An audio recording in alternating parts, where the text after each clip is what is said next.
Hi, welcome to Intuitive Dawn. I'm your host, Psychic Medium Jamie Lynn.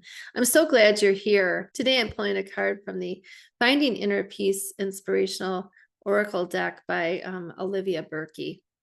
And then I'm going to read from Outrageous Openness by Tosha Silver. So I hope you all are doing well. And I wanted to give you your message for today. So the card that I pulled it's number 14. So if you're into numerology, it would either be the number 14 or 1 + 4 is 5. So it could be the number 5. And these messages are timeless. So the card is honoring my inner light. So let's see what this card has to say. Honoring my inner light. And hopefully you guys can see that. It's a really pretty card. Really like the illustration. So the card said, the times when I let my brightness dim are over. I fully honor my inner light. So the description says, honoring my inner light. You've made mistakes just like everyone else, and you will certainly have regrets, but it's time to forgive yourself and possibly others as well, and to be proud of yourself.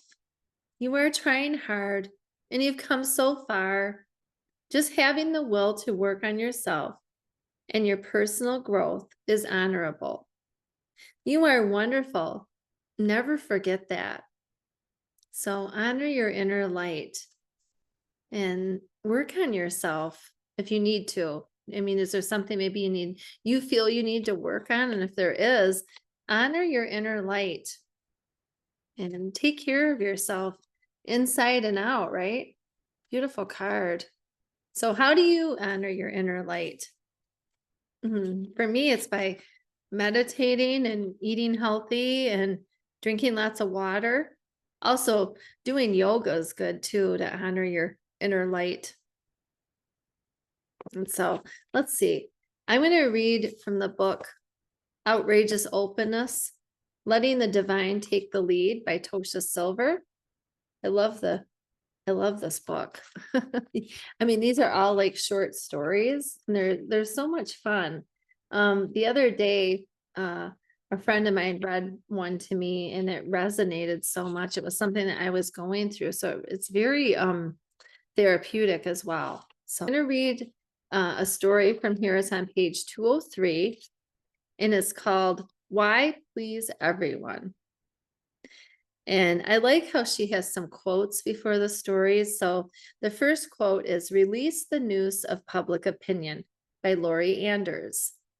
The next quote is The only sin is to have knowledge that could assist others and to hoard it. Anonymous.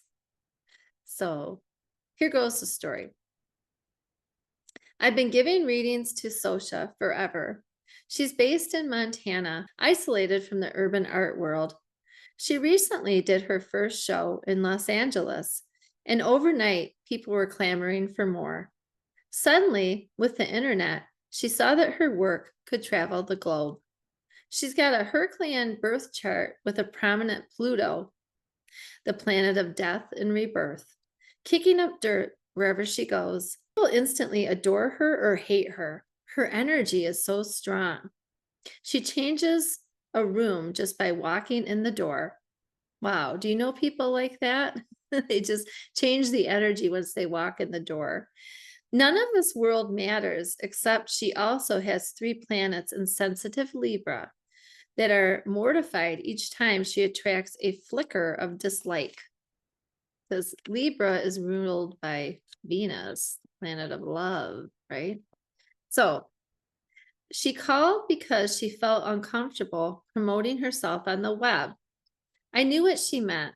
I'd rather get 3 root canals in one day than do any kind of hard sell promotion many marketers advise. Much of it just makes my stomach hurt. But there's another way.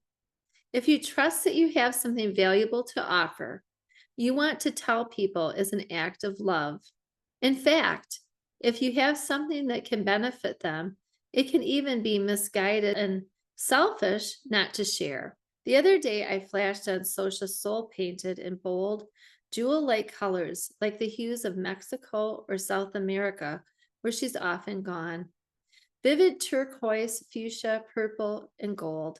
But then there's cautious Libra, always muting everything, hoping to create inoffensive, soft, delicate pastels. This chick is so totally not pastel. Sosha's work generally rocks people to their core, but she's had a false, useless modesty that kept the world from knowing. I suggest she make her website, do some social networking, and let her ship set sail. It's interesting. The card we pulled the other day was the 3 of Gabriel, which is, waiting for your ship to come in. So that's interesting. The author is suggesting that her client should say, I call divine order into my work in the right time, in the right way. Let my offering become available for the good of all and to all who need to be guided to me and to know. If she centered in her heart and used divine order to beckon and invite those who needed her, they would surely come. And you could even do this too if you don't really like to go on social media or you're not real big on marketing yourself and being out there. You could try a technique like this. There are astrology charts that are restrained and delightful, like small clay pots of perfect violets on a sunny window ledge. But Sosha's energy was meant to be larger than life, a flamboyant and reckless bird of paradise, arching toward the sun. And when she owns her true energy, the earth itself will breathe a long, deep sigh of relief. Something happens after you align with the divine for a while. You begin to feel on a cellular level that things are unfolding exactly in the way they should, at the rate and the timing they need. You start to trust the process. You relax from the endless pushing that most of us learned at birth. On some fundamental, mysterious level, you just let go. Not with that bitterness people feel when they fear the ego's dream won't occur. Not with being passive, as right actions do get shown. Rather, you relax into this calm curiosity about where the flow might go. You're detached yet somehow riveted by how the story will unfold. You feel spaciously receptive and open to what wishes to come. You give it room to blossom. You trust the highest, one way or another, eventually will unfold. You know that with God as your source, you needn't cling to any plan, and you're not clutching a list of desires, pushing the ego's agenda even more. When you're in cycles of quiet and waiting, you catch your breath, knowing the wheel again will turn. You rest because as the right actions get revealed, a lot will arise to be done. You wait for the signs and the timing rather than rip open the cocoon. You trust that delays might be welcome. You trust that delays can be good. You trust that delays are all perfect.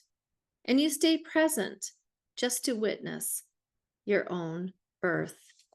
So I really love that. That was really cool. So, I hope you learned something from that.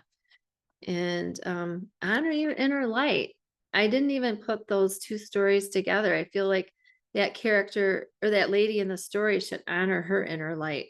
And we all should honor our inner light. And if you honor your inner light, put a pink heart in the comments or tell me how you honor your inner light, or if you want to give any feedback about the story that I read by Tosha Silver.